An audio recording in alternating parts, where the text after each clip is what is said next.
The warning had been given, the preparations made.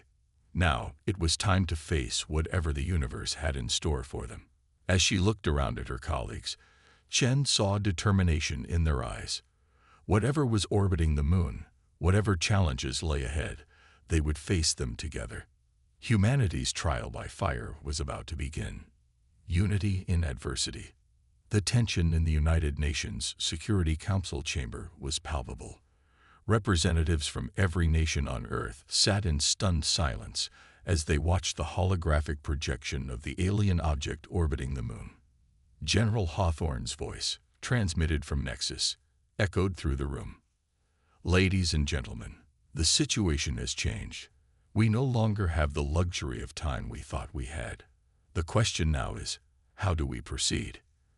The Chinese delegate, Ambassador Lai, was the first to break the silence.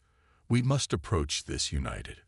Our petty squabbles mean nothing in the face of this cosmic event. Murmurs of agreement rippled through the chamber. It was the Russian representative, a battle-hardened woman named Petrova, who spoke next. We've spent the last 3 years preparing in secret. Perhaps it's time we bring the world into our confidence. We'll need every mind, every resource if we're to face this challenge. The debate raged for hours, but in the end, a consensus was reached. The truth would be revealed, carefully and strategically, to prevent panic and to rally humanity around a common cause. As the news broke across the globe, reactions ranged from disbelief to terror to awe. But as the initial shock wore off, something remarkable began to happen. People from all walks of life, all corners of the world, began to come together. At Nexus, Dr. Chen and her team worked tirelessly to establish communication with the alien object. It's not responding to any known frequencies or patterns, she reported, frustration evident in her voice. It's just sitting there. Dr. O'Connor, who had been poring over data from observatories worldwide, suddenly sat up straight. "Wait a minute," he said, excitement creeping into his voice. "Look at these energy readings. They're fluctuating in a distinct pattern. It's not random, it's a message." As they worked to decipher the alien transmission, the world outside Nexus was transforming. The revelation of the alien presence and the decade-long secret preparation had initially caused outrage and confusion. But as more details emerged about the advancements made under Project Sentinel, a new sense of purpose began to take hold.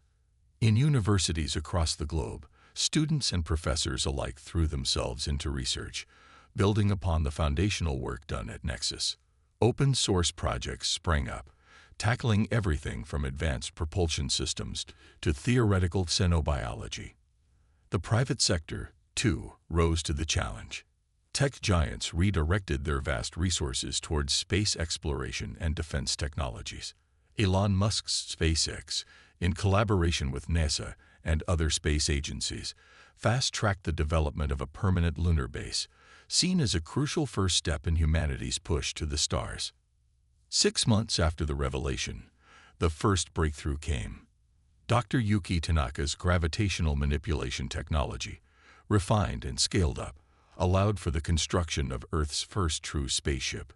The EDS Horizon, a sleek vessel capable of reaching Mars in days rather than months, represented a quantum leap in human space travel. As the Horizon prepared for its maiden voyage, Dr. Chen finally cracked the code of the alien transmission. Her hand shook as she read the message aloud to the assembled leaders at Nexus. "We are the Arcani. We come seeking allies against a greater threat. Your response to our warning has proven your potential. We offer knowledge in exchange for cooperation." The message sent shockwaves through the global community. The threat they had been preparing for was not what they had imagined, and now they faced a choice: trust these alien beings or continue to stand alone. In a historic address to the United Nations, the Secretary General laid out the situation. "We stand at a crossroads," she declared, her voice firm. "Do we reach out to these Arcani, accepting their offer of knowledge and alliance? Or do we continue on our path, trusting in our own strengths and developments?" The debate was fierce, but in the end, pragmatism won out. A mission was prepared to make contact with the Arcani vessel. The crew of the Horizon, originally slated for a Mars mission, found themselves reassigned to humanity's first official extraterrestrial diplomatic mission. 3 years into Project Sentinel, a breakthrough came from an unexpected source. Dr. Yuki Tanaka, a quiet physicist from Japan, cracked the code on manipulating gravitational fields. The implications were staggering. Artificial gravity, force fields, and even the potential for faster-than-light travel suddenly seemed within reach. As Yuki presented her findings to a packed auditorium at Nexus, Dr. Chen couldn't help but feel a glimmer of hope. Maybe, just maybe, they had a chance. But not everything was going smoothly. Keeping such a massive undertaking secret was proving increasingly difficult. Conspiracy theories were running rampant online, some coming uncomfortably close to the truth. In a nondescript office in Washington, D.C., CIA Director Marcus Harding pored over the latest intelligence reports. "We've got a problem," he said, addressing the holographic projections of his counterparts from other agencies around the world. "There's a journalist in London who's getting too close. Emma Blackwood. She's managed to piece together enough to start asking dangerous questions. Can she be persuaded to drop the story?" asked the head of MI6, his holographic form flickering slightly. Harding shook his head. "We've tried. She's not backing down. We might need to take more direct action." The implications hung heavy in the air. They all knew what direct action meant. It was a line they'd hoped never to cross, but the stakes were too high. "Do what needs to be done," the Russian FSB chief said grimly. "We cannot risk exposure, not when we've come so far." As the meeting concluded, Harding felt the weight of the decision bearing down on him. He'd joined the agency to protect his country, but now he found himself planning the silencing of a citizen to protect a global secret. The irony wasn't lost on him. Back at Nexus, oblivious to the darker aspects of Project Sentinel, the work continued. Dr. Chen and her team had made significant progress in developing advanced AI systems, pushing the boundaries of machine learning and neural networks. "If we can crack true artificial general intelligence," she explained to a group of wide-eyed interns, "we might be able to process and analyze data at a rate that could give us a crucial edge." But as she spoke, a nagging doubt gnawed at her. They were making incredible advancements, yes, but would it be enough? What if the aliens were so far beyond them, technologically, that all their efforts were in vain? As if sensing her doubts, Dr. O'Connor, who had also been brought to Nexus, approached her after the presentation. "Penny for your thoughts, Sam," he asked, his Australian accent a comforting reminder of simpler times. "James, do you ever wonder if we're just tilting at windmills here?" she asked, her voice barely above a whisper. He nodded, a wry smile on his face. "Every bloody day. But then I think about the alternative. Doing nothing, waiting for them to come and roll over us. At least this way, we got a fighting chance." Their conversation was interrupted by an alarm blaring through the facility. Red lights flashed as a voice came over the intercom. "All personnel to emergency stations. This is not a drill. Repeat, this is not a drill." Chen and O'Connor exchanged worried glances before sprinting towards the central command center. As they burst through the doors, they were met with a scene of controlled chaos. Screens around the room showed various data streams, satellite imagery, and what looked like a massive object approaching Earth. "What's happening?" Chen demanded, her heart pounding in her chest. The facility's director, a grizzled ex-military man named General Hawthorne, turned to face them. His expression was grim. "We've detected an object entering the solar system at impossible speeds. It's on a direct course for Earth." "The aliens?" O'Connor asked, his face pale. Hawthorne shook his head. "We don't think so. It's too small to be a ship, at least based on our projections. But whatever it is, it's like nothing we've ever seen before." As they watched, the object decelerated rapidly, defying the laws of physics as they understood them. It settled into orbit around the moon, just hanging there, as if waiting. "What do we do?" someone asked, breaking the tense silence that had fallen over the room. General Hawthorne straightened his back, his voice firm as he gave the order that would change the course of human history. "We make contact." As the words left his mouth, a realization swept through the room. The 10 years they thought they had might have just been cut drastically short. Humanity's great leap into the cosmic unknown was about to begin, ready or not. In that moment, as fear and excitement warred within her, Dr. Chen couldn't help but think back to that quiet night at the Allen Array when she first detected the signal. How far they'd come since then. And yet, how far they still had to go. The warning. Dr. Samantha Chen's fingers flew across the keyboard, her eyes fixed on the cascading data streaming across multiple monitors. The faint hum of sophisticated equipment filled the air of the dimly lit control room at the Allen Telescope Array in California. It was just another quiet night shift until an anomalous signal caught her attention. "That can't be right," she muttered, adjusting her glasses. The signal was unlike anything she'd seen before, structured, repeating, and unmistakably artificial. Her heart raced as she began running diagnostics and verification protocols. Across the globe, at the Parkes Observatory in Australia, Dr. James O'Connor was jolted from his late-night stupor by a similar anomaly. "Bloody hell," he whispered, spilling his coffee as he lurched forward in his chair. Within hours, observatories worldwide were abuzz with activity. The signal was being received across multiple frequencies, growing stronger by the minute.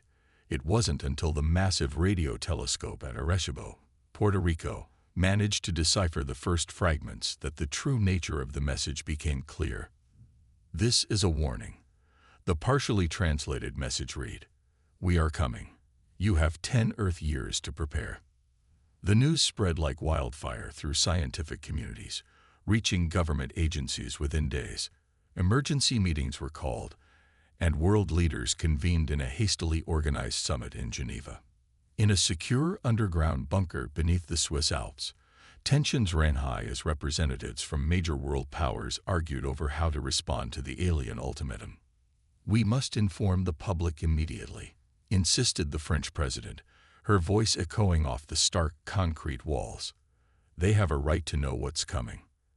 "And cause a global panic," countered the Chinese premier, his usually stoic demeanor cracking under the pressure. "We'd be inviting chaos and economic collapse." The American president, a former tech mogul known for his unorthodox approach, leaned forward in his chair. "Ladies and gentlemen, we have an unprecedented opportunity here. 10 years is a long time, long enough to make significant advancements if we play our cards right." "What exactly are you proposing?" asked the Russian president, eyeing his American counterpart warily. "We keep this quiet, for now," the American replied, his eyes gleaming with a mix of fear and excitement. "We pool our resources, our best minds, and we prepare. Not just militarily, but technologically. We push the boundaries of what's possible." The room fell silent as the implications sank in. It was the British Prime Minister who finally broke the silence. "And how do you propose we keep this a secret?" "The scientific community is already aware." The American smiled grimly. "We bring them in on it. Make them part of the solution. As for the public, we'll need a cover story. Something big enough to justify increased funding and cooperation, but not so alarming as to cause panic." Over the next few days, a plan was hatched. The world would be told of a potential asteroid threat, one that would require a decade of preparation to avert. It wasn't a total lie. The threat was real, just not from where the public would believe. As the leaders emerged from their secret conclave, the wheels were already in motion. Project Sentinel, as it would come to be known, was born. Dr. Chen found herself whisked away from her quiet life at the Allen Array, suddenly thrust into the heart of humanity's greatest undertaking. She, along with thousands of other scientists, engineers, and experts from every field imaginable, were gathered at a massive, newly constructed facility in the Nevada desert. "Welcome to Nexus," a stern-faced military officer greeted them. For the next decade, this will be your home. Your mission is simple: push the boundaries of human knowledge and capability. Failure is not an option. The facility was a marvel of engineering, a sprawling complex of laboratories, test sites, and living quarters. It was here that humanity would make its stand, racing against the clock to close the gap between their current technology and whatever the aliens might bring. Days blurred into weeks, then months. Progress was made in leaps and bounds. Quantum computing, once a theoretical field, became a reality. Nanotechnology advanced to the point where materials with seemingly impossible properties could be manufactured. But it wasn't just in Nexus that changes were occurring. Around the world, subtle shifts were taking place.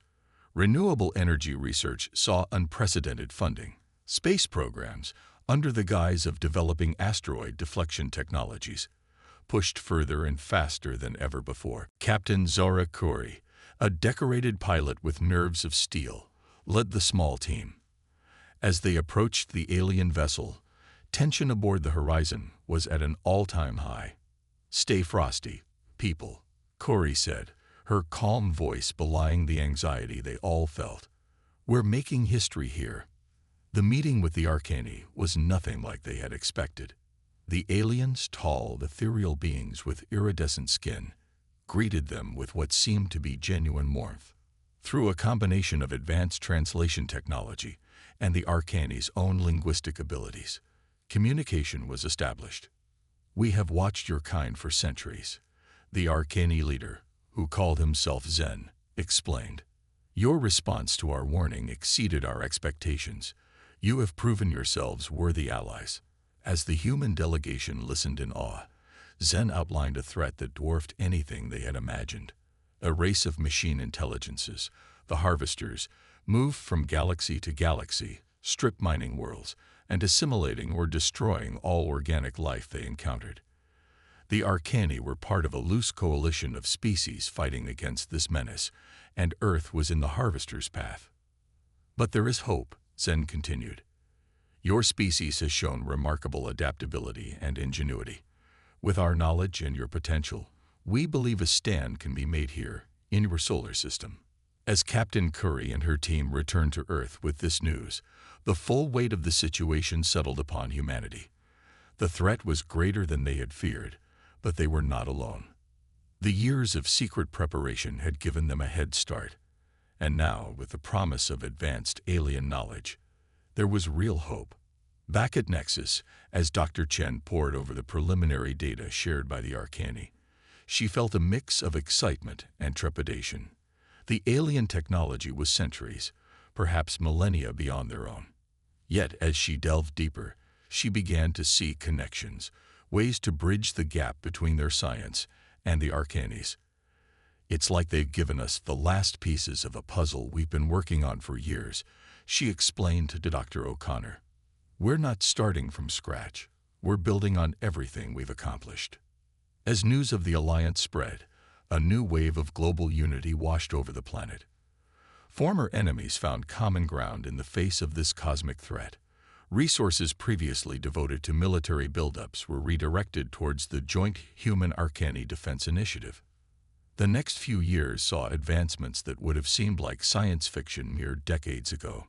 Massive space elevators rose from strategic points around the globe, allowing for efficient transport of materials to orbital shipyards. The first human colony on Mars, originally planned as a small research outpost, was fast-tracked and expanded into a major off-world hub. But perhaps the most stunning development came in the field of artificial intelligence.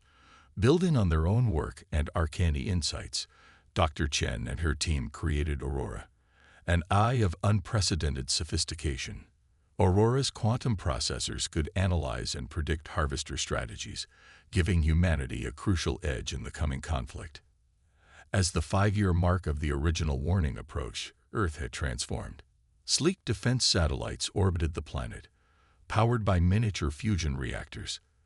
The lunar surface bristled with sensor arrays and weapon emplacements. Fleets of advanced starships, crewed by humans trained in Arcani techniques, patrolled the solar system. Yet, for all their progress, doubts remained. Would it be enough? The harvesters had devastated countless civilizations, some far more advanced than humanity had been just a few years ago. In a quiet moment, as they watched the construction of yet another orbital platform from the viewport of the International Space Station, Captain Corey voiced these doubts to Dr. Chen. "Sometimes I wonder if we're just postponing the inevitable," she said softly. Dr. Chen was quiet for a moment, her eyes fixed on the blue marble of Earth below. Finally, she turned to Corey, a fierce determination in her gaze. "Maybe we are," she admitted. "But look at how far we've come, how much we've achieved when we work together. If humanity is going to face its end, let it be on our feet, united, fighting for every inch." Corey nodded, feeling a renewed sense of purpose. As they turned back to the viewport, a flash of light caught their attention. Another ship, larger than any they'd built before, emerged from the orbital shipyard, its hull gleaming in the sunlight. It was a visceral reminder of how far they'd come, and a symbol of hope for the battles to come. Humanity had been forged in the crucible of this cosmic threat, emerging stronger and more united than ever before. Whatever the future held, they would face it together. As the massive ship began its shakedown cruise, its name became visible on the hull: Unity. It was a fitting symbol for this new era of human history. The warning had brought them together, and now, united with their new alien allies, they stood ready to face whatever the universe might throw at them.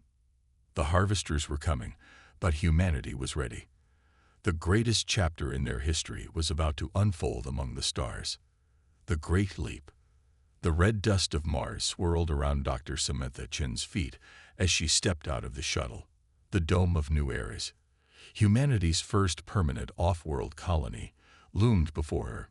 It had been 5 years since the alliance with the Arcani, and the progress humanity had made was nothing short of miraculous. "Welcome to Mars, Doc," grinned Colonel Raj Patel, the military liaison for the colony. "How does it feel to have your feet on another planet?" Chen smiled, her eyes taking in the bustling activity around them. "Like a dream, Colonel. One we've been working towards for a long time." As they made their way through the airlock and into the main dome, Chen marveled at the sight. What had started as a small research outpost had grown into a thriving city of 50,000 souls. Hydroponics gardens provided fresh food, while advanced atmospheric processors, based on Arcani technology, made the air as breathable as Earth's. "We've come a long way," Paddle remarked, leading her towards the central command hub. "But we've got a long way to go if we're going to be ready for the harvesters." Chen nodded grimly. The threat of the machine intelligences loomed large in everyone's minds, driving their relentless push into space. As they entered the command center, a familiar face greeted them. "Sam," Dr. James O'Connor called out, his weathered face breaking into a wide grin. "About time you joined us up here." As the old friends embraced, Chen couldn't help but notice the lines of worry etched into O'Connor's face. "What's wrong, James?" she asked, her voice low. O'Connor's smile faded. "We've got a situation. You'd better see this." He led them to a large holographic display dominating the center of the room. With a wave of his hand, a 3D map of the solar system appeared, with a blinking red dot just beyond the orbit of Neptune. "We detected this anomaly 3 days ago," O'Connor explained. "At first we thought it was a glitch in the long-range sensors, but it's real, and it's not natural." Chen's breath caught in her throat. "The harvesters?" Patel shook his head. "We don't think so. It's not big enough to be one of their ships, at least based on what the Arcani have told us, but it's definitely artificial, and it's headed our way." As they watched, the object suddenly accelerated, crossing the vast distance to Jupiter in a matter of hours. "That's impossible," Chen whispered, her mind racing to calculate the energy required for such a maneuver. "That's what we thought," O'Connor said grimly, "until we saw this." He zoomed in on the object, now clearly visible as it approached Jupiter. It was a sleek, silver construct, unlike anything they'd seen before. As they watched, it seemed to phase in and out of existence, flickering like a faulty hologram. Some kind of FTL drive? Chen asked, her scientific curiosity overriding her fear for a moment. O'Connor nodded. We think so. But it's like nothing we've ever seen. Even the Arcani seemed puzzled by it. As if on cue, a shimmering figure appeared next to them. Zen, the Arcani ambassador, had joined them via holographic projection from Earth. Greetings, friends, the alien said, its melodious voice tinged with concern. I see you are observing our unexpected visitor. Do you know what it is, Zen? Patil asked, his hand unconsciously moving to the weapon at his hip. The Arcani's iridescent skin rippled, a sign Chen had learned to interpret as uncertainty. We are not sure. It bears similarities to artifacts left behind by the predecessors, but we have never seen one active before. The predecessors? Chen asked, her mind racing with the implications. The Arcani had mentioned this ancient race before, a species so advanced they had seemingly transcended physical form millennia ago. Zen nodded, its large, luminous eyes fixed on the display. They were the first to face the harvesters, long before our races had achieved spaceflight. We know little about them, save that they fought the machines to a standstill before, disappearing. A tense silence fell over the room. If this object was indeed left behind by the predecessors, it could be the key to defeating the harvesters. Or it could be a trap, luring them into destruction. We need to intercept it, Patil said firmly. Whatever it is, we can't let it get to Earth unchallenged. Chen nodded in agreement. The Unity is in Jupiter orbit for shakedown tests. They're the closest ship with the capability to approach safely. As the others began coordinating the intercept mission, Chen's mind was already racing ahead. If this was predecessor technology, the potential advancements it could bring were staggering. But more than that, it represented hope. Hope that the harvesters could be defeated, that humanity and their allies could survive the coming storm. Weeks passed as the Unity, humanity's most advanced starship, moved to intercept the mysterious object. Chen, along with a team of Earth's brightest scientists and a contingent of Arcani advisors, had been shuttled to the ship to oversee the operation. Standing on the bridge of the Unity, Chen felt a mix of awe and trepidation as the object came into view on the main screen. Up close, its complexity was mind-boggling. The surface seemed to shift and change, as if it was made of liquid metal. All stop, Captain Curry ordered, her voice steady despite the tension. Initiate scan sequence. As the ship's sensors probed the artifact, Chen worked furiously at her console, analyzing the incoming data. This is incredible, she breathed. The energy readings are off the charts. It's like it's drawing power from the fabric of space-time itself. Suddenly, alarms blared across the bridge. Energy spike. The tactical officer shouted. It's activating. Before anyone could react, a beam of pure white light shot out from the artifact, enveloping the Unity.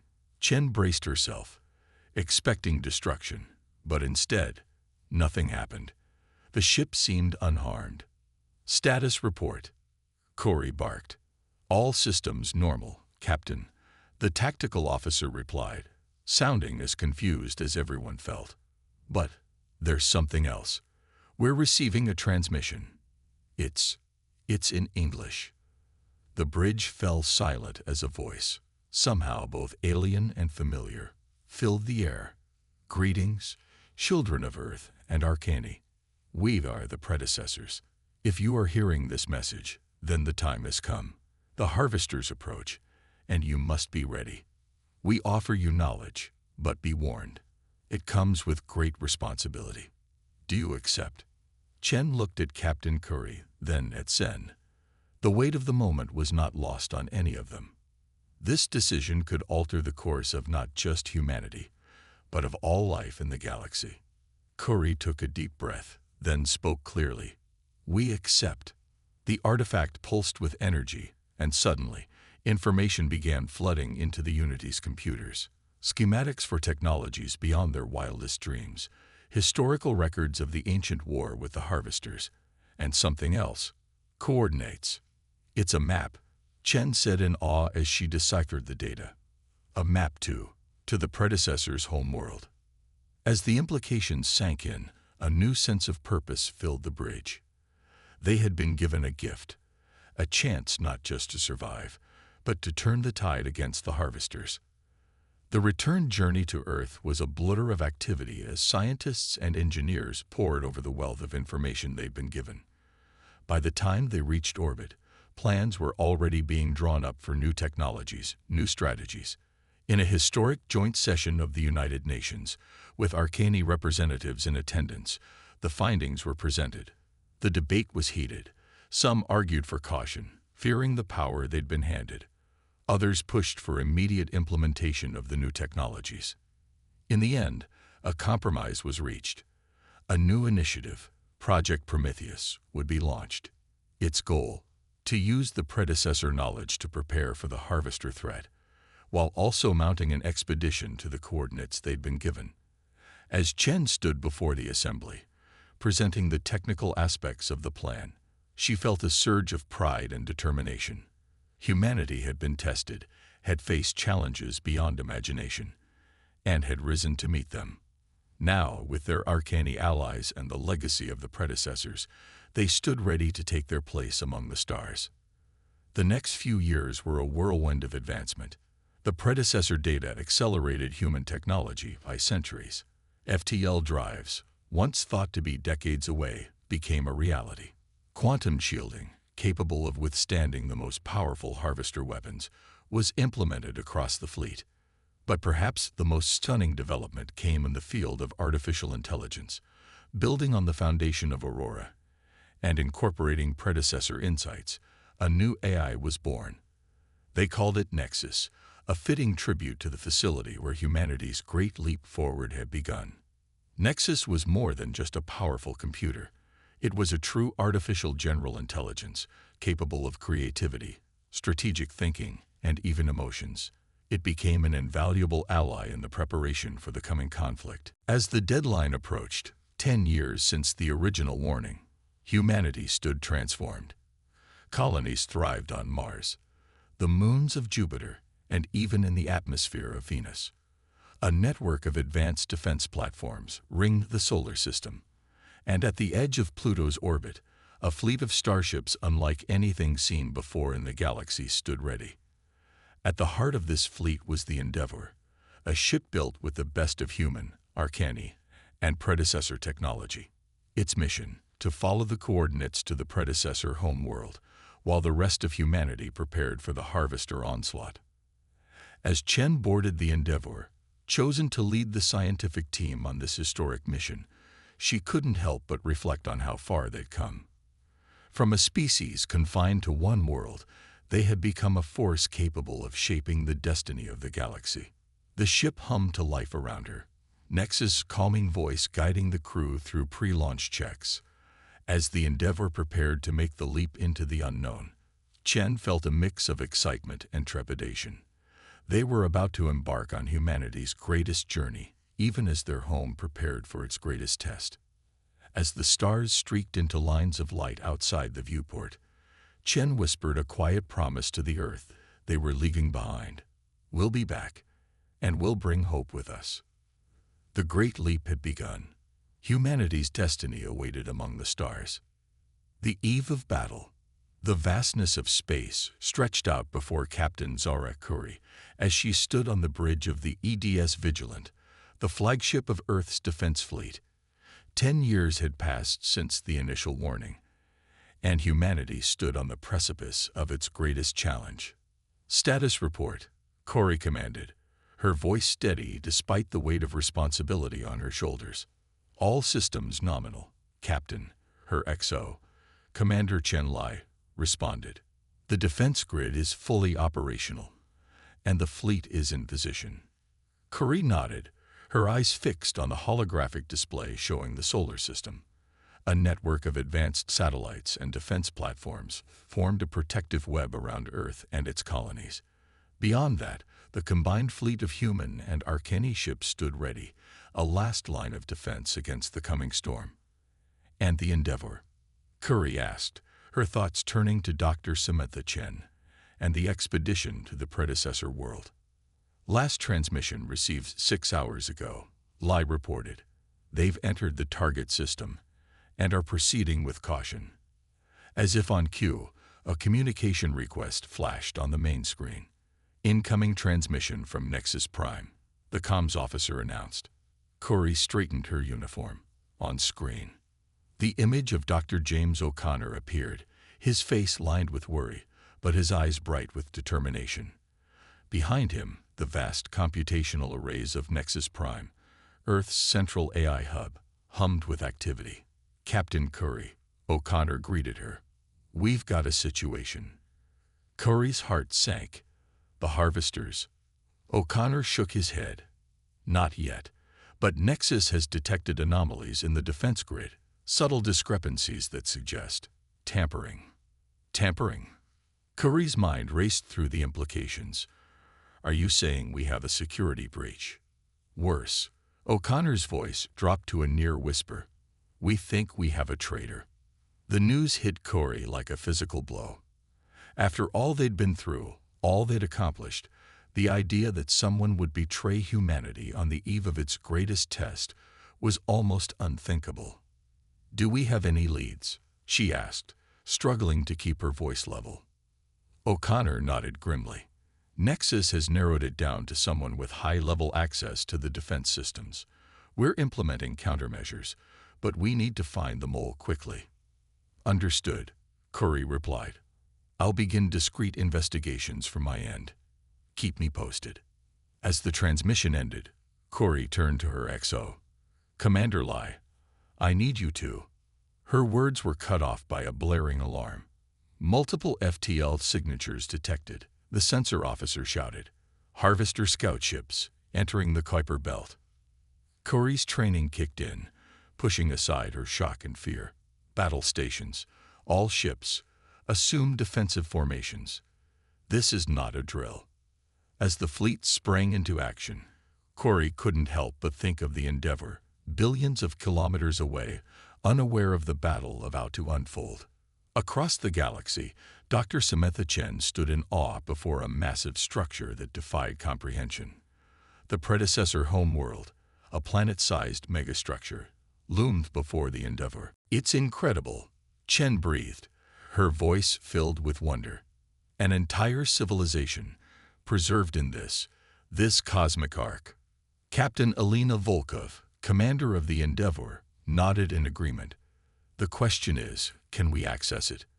And more importantly, will we find what we need to stop the harvesters?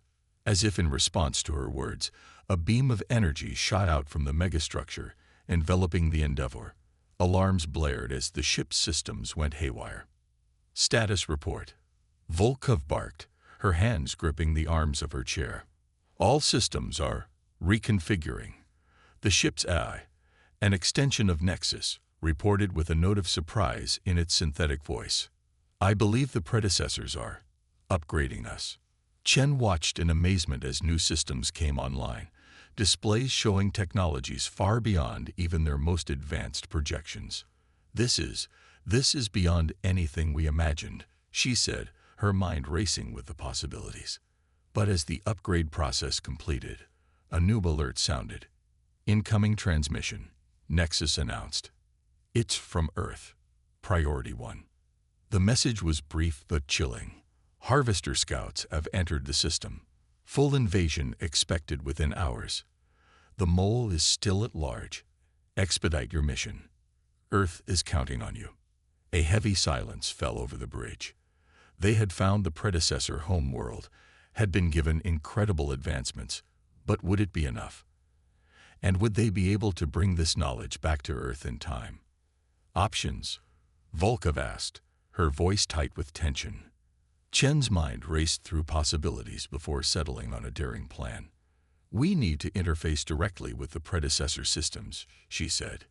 If we can access their full knowledge base, we might find a way to stop the harvesters once and for all. And how do you propose we do that? Volkov asked, skepticism clear in her voice. Chen took a deep breath. We use Nexus. If we can upload its consciousness into the predecessor systems, it might be able to navigate their databases and find what we need. That's incredibly risky, Volkov warned. We'd be placing the sum total of human and Arcane knowledge into an alien system we barely understand. It's a risk we have to take, Chen insisted. Earth doesn't have time for us to play it safe. After a moment of tense deliberation, Volkov nodded. Do it. As the crew worked feverishly to prepare for the interface, Chen couldn't help but think of her colleagues back on Earth. Captain Curry, Dr. O'Connor, all those she had worked with over the years to prepare for this moment. They were counting on her, on all of them. Nexus, Chen said softly as the final preparations were made. You understand what we're asking of you. I do, Dr. Chen, the AI responded, its voice calm and resolute. I was created to safeguard humanity. If this is how I can best fulfill that purpose, then I am ready. With a final nod from Volkov, Chen initiated the upload. Nexus's consciousness streamed from the Endeavor into the vast, alien networks of the predecessor megastructure. For several agonizing minutes, there was nothing but silence. Then, suddenly, the ship's systems came to life, displays flooding with information at a rate almost too fast for human comprehension. Nexus's voice, now somehow both familiar and alien, filled the bridge. I have accessed the predecessor archives. The knowledge, it's vast beyond imagining. But I have found what we need. A weapon, a strategy, a way to defeat the harvesters once and for all. Hope surged through Chen, but it was tempered by the knowledge of what was happening back home. Can we get this information to Earth in time? Better, Nexus replied. I can do more than just send information. With the predecessor's technology, I can send us. Before anyone could question what that meant, the Endeavor shuddered. Outside the viewports, space itself seemed to fold and twist. In a flash of light that defied description, the ship vanished from the predecessor system. Back in Earth's solar system, Captain Corey watched with growing dread as the harvester fleet emerged from FTL. Thousands of ships, each one a nightmare of gleaming metal and pulsing energy weapons, filled the void. This is it, she said softly, more to herself than to her crew. All ships, prepare to engage. For Earth, for all life in the galaxy, we stand our ground here. As the human and Arcane fleets moved to intercept, Corey couldn't shake the feeling that something was wrong. The sabotage, the mole they still hadn't identified. It all added up to a sense of impending doom. Just as the first shots were about to be fired, a blinding light filled the space between the two fleets. When it faded, the Endeavor hung there, transformed into something that barely resembled a ship anymore. This is Dr. Samantha Chen of the Endeavor. A voice rang out across all frequencies. We bring hope. We bring the key to victory. And we bring a reckoning for those who would betray humanity.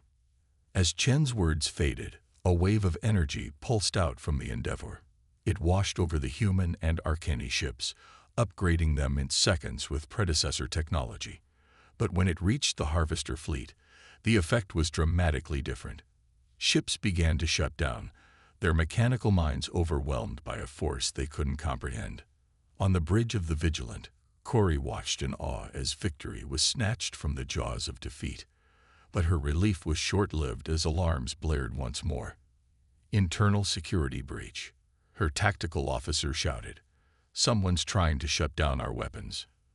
The mole had finally shown their hand. In the chaos of the Endeavor's return and the Harvester's defeat, they had made their move. But Corey was ready. "Activate Protocol Omega," she commanded. A series of pre-programmed commands locked down key systems, isolating the saboteur. As security teams raced to apprehend the traitor, Corey allowed herself a small smile. They had faced extinction and betrayal, and yet humanity had prevailed. The Harvesters were defeated, the mole was caught, and a new era of exploration and advancement lay before them. But as the adrenaline of battle faded, new questions arose. What changes would the predecessor technology bring to human society? How would they use this newfound power? and what other challenges awaited them in the vast, unknown reaches of the universe. As the Endeavour docked with the Vigilant, bringing Chen and her team face to face with Curry and the defenders of Earth, one thing was clear: humanity's greatest adventure was just beginning. Humanity's stand. The observation deck of the United Nations spaceport buzzed with activity as delegates from Earth, Mars, and the outer colonies gathered. Through the vast windows, the gleaming hulls of the transformed fleet hung in orbit, a testament to humanity's great leap forward. Dr. Samantha Chen stood at the podium, her eyes scanning the assembled crowd. 10 years ago, she had been a scientist detecting an anomalous signal. Now, she was addressing the leaders of a spacefaring civilization on the cusp of a new era. Distinguished delegates, honored guests, she began, her voice steady despite the weight of the moment. We stand here today not just as survivors, but as victors. The Harvester threat has been neutralized, thanks to the combined efforts of humanity, our Arcani allies, and the legacy of the predecessors. A round of applause filled the chamber, but Chen raised her hand for silence. However, our victory comes with great responsibility. The power we now wield, the ability to reshape matter, to fold space itself, it's a power that could easily corrupt. We must decide, here and now, how we will move forward. As Chen spoke, cameras broadcasted her words to every corner of human-controlled space. On Mars, colonists gathered in the central plaza of New Ares, watching on giant screens. In the swirling clouds of Venus, the inhabitants of the floating cities paused in their work to listen. Even on distant Titan, miners and scientists huddled around comm units to hear the address. First, Chen continued, we must address the betrayal that nearly cost us everything. She nodded to Captain Curry, who stood at attention near the side of the stage. Curry stepped forward, her face grim. The individual responsible for sabotaging our defenses has been identified and apprehended. Former Admiral Helena Graves, once one of our most decorated officers, was found to be in the employ of a splinter group that sought to negotiate with the Harvesters rather than fight them. A murmur of shock ran through the crowd. Graves had been a hero of the early space expansion, her name synonymous with courage and leadership. Her fall from grace was a stark reminder of the corrupting influence of fear. Admiral Graves and her co-conspirators will face trial for their actions, Corey continued. But her betrayal serves as a warning. Even in our darkest hour, we must hold true to our principles. We cannot allow fear or the promise of power to turn us against each other. As Corey stepped back, Chen resumed her address, which brings us to our second point. The predecessor technology we now possess gives us capabilities beyond our wildest dreams. But it also presents a grave danger.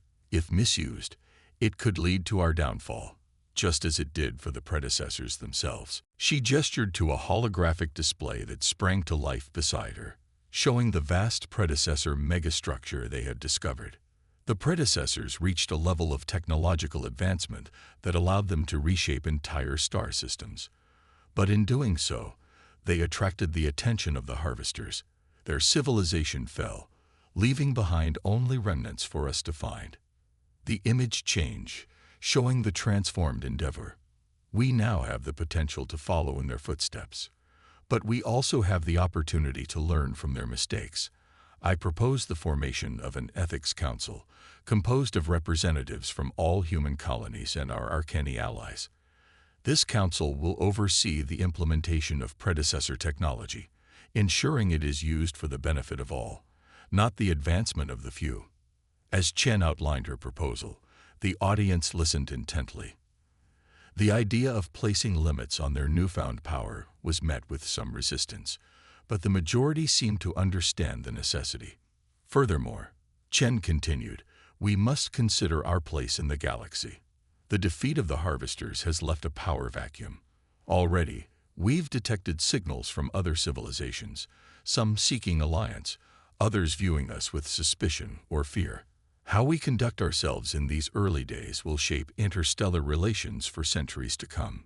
She paused, allowing the weight of her words to sink in. I propose that we establish a galactic outreach program. We will share our knowledge and resources with those civilizations that seek peaceful coexistence, while maintaining a strong defensive posture against any who would follow in the Harvester's footsteps. As Chen concluded her address, the chamber erupted into discussion. Delegates debated the merits of her proposals, the potential risks and rewards of their new status as a major galactic power. In the midst of the commotion, Chen felt a hand on her shoulder. She turned to see Captain Curry, a wry smile on her face. "Not bad for a scientist," Curry said. "You might have missed your calling in politics." Chen chuckled, shaking her head. "I think I'll leave the politics to others. There's still so much to learn, so many mysteries to unravel." As if on cue, a holographic image of Nexus appeared beside them. The AI, forever changed by its merger with predecessor systems, now appeared as a shifting, abstract form of light and color. "Dr. Chen, Captain Curry," Nexus greeted them, its voice a harmony of tones. "The predecessor archives have revealed something intriguing. It seems the Harvesters were not the only threat they faced. There are references to something they called the Void, a force or entity that exists beyond the boundaries of our galaxy."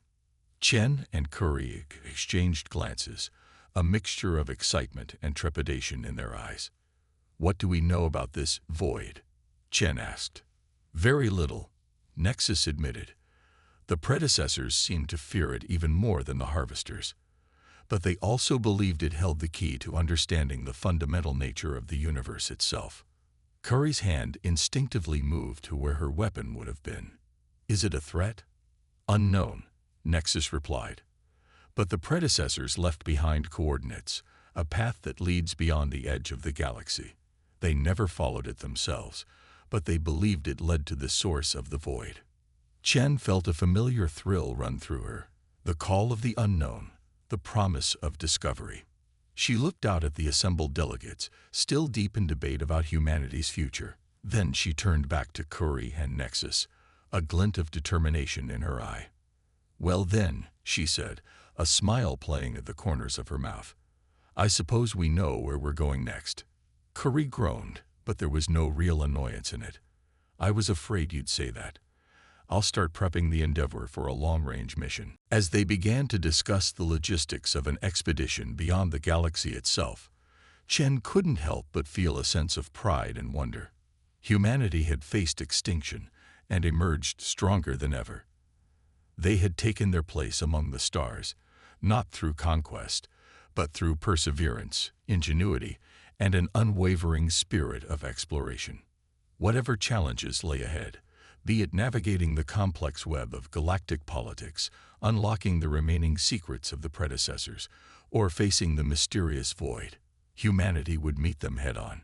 They had proven themselves worthy inheritors of the predecessors' legacy, and they would forge their own path among the stars. As the debate in the chamber reached a fever pitch, a decision was made. Humanity would move forward, embracing their new role as guardians of the galaxy, while never losing sight of the qualities that had brought them this far: curiosity, compassion, and an indomitable will to survive and thrive. The next chapter of human history was about to begin, and it would be written across the stars themselves. In the vastness of space, the transformed Endeavor stood ready, a symbol of how far they had come and a promise of adventures yet to come. As Chen, Curry, and their crew prepared to venture into the unknown once more, they carried with them the hopes and dreams of their entire species. Humanity had made its stand against the darkness. Now, it was time to bring their light to the farthest reaches of the cosmos. The end, and a new beginning.